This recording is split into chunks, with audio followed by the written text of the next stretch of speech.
I picked up this Bachmann On30 trench Loco for a variety of reasons. It's got DCC and sound, looks fairly short and might handle a curve radius sharper than 18 inches, and I thought would be a fun locomotive to modify to look more American for my 5,000 subscribers special. However, while researching this engine, there were some pieces of information I wanted to know that I could not find conclusive answers on for the life of me. How long is it? What minimum radius can the engine handle? What is the default whistle sound? While I was able to find answers to my questions, none of them were concrete, and some had conflicting information. I still bought it, and once my locomotive came in the mail, I knew exactly what I needed to do. Make a small video documenting these three particular questions I had in case somebody else asked them and wanted the answer. So, dimensions, how big is it? Well, from the front of the pilot to the back of the hose hanging off the coal bunker, the engine is 13.8 centimeters, or roughly 5 3/8 inches.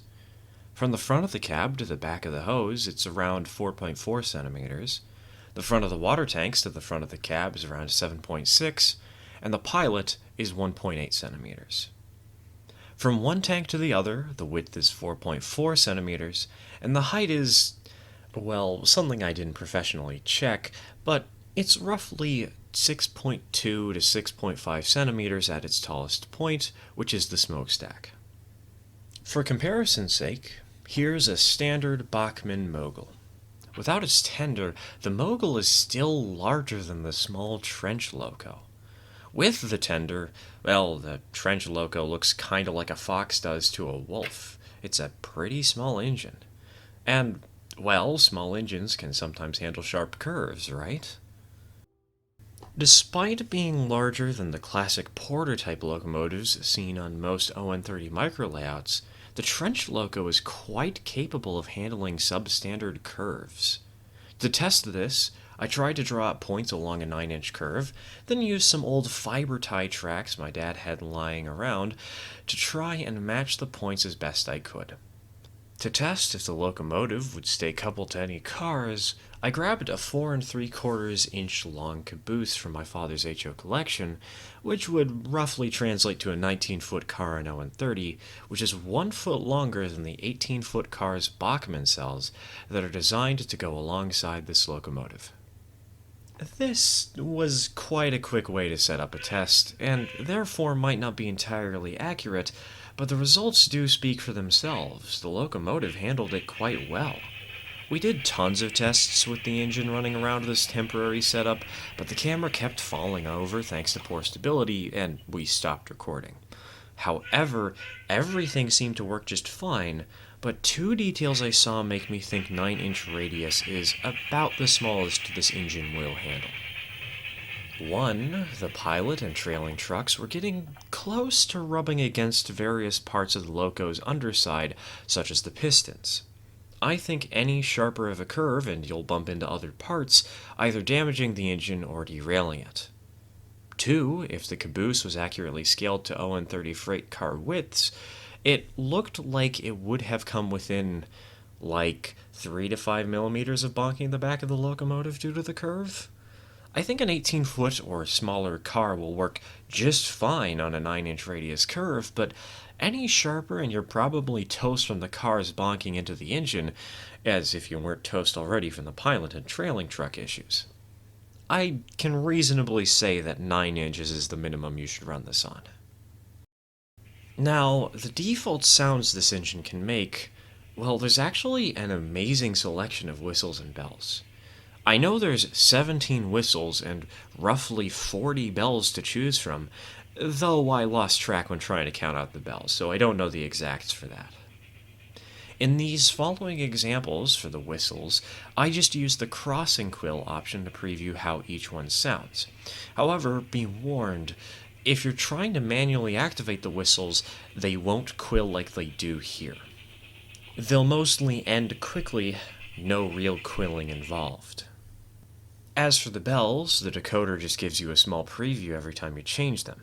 I don't remember which one was the default bell, but Hey, I hope this helps give you an idea of what to expect anyways. Alright, whistles first, bells second. I'm not going to talk for the rest of this video. Go. Trench whistle 1.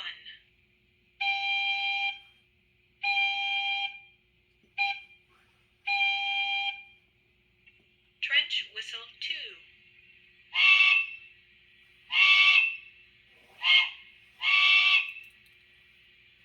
Trench whistle 3.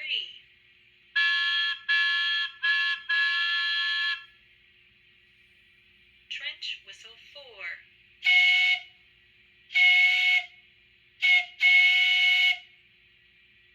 Trench whistle 5.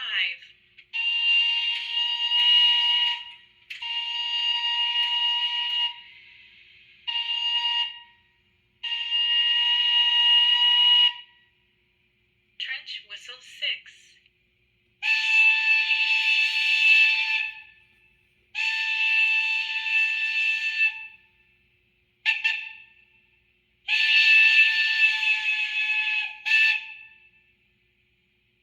Unknown whistle, circa 19th century, single chime.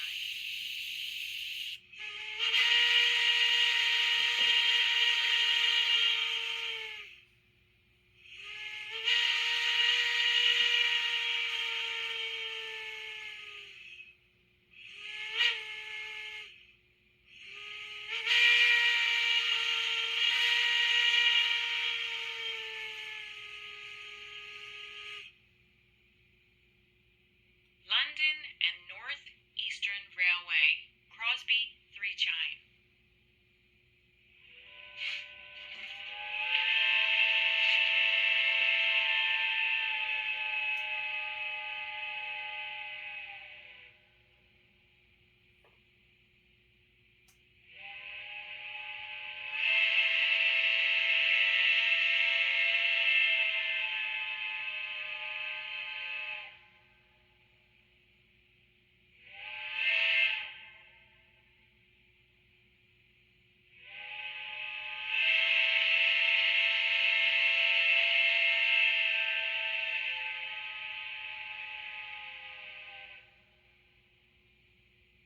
Lunkenheimer single note.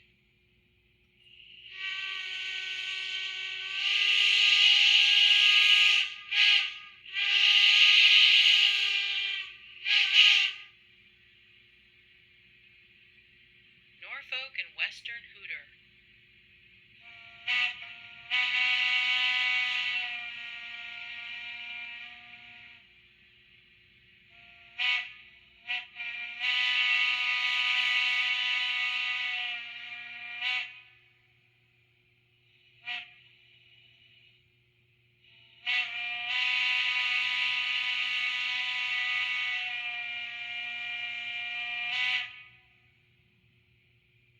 Norfolk and Western, single chime, long bell.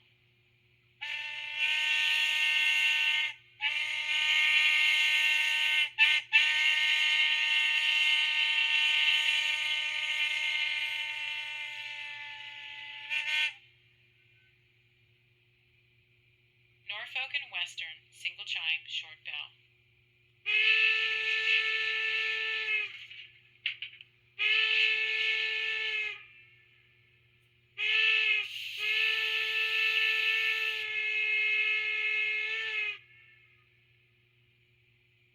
Pennsylvania Banshee.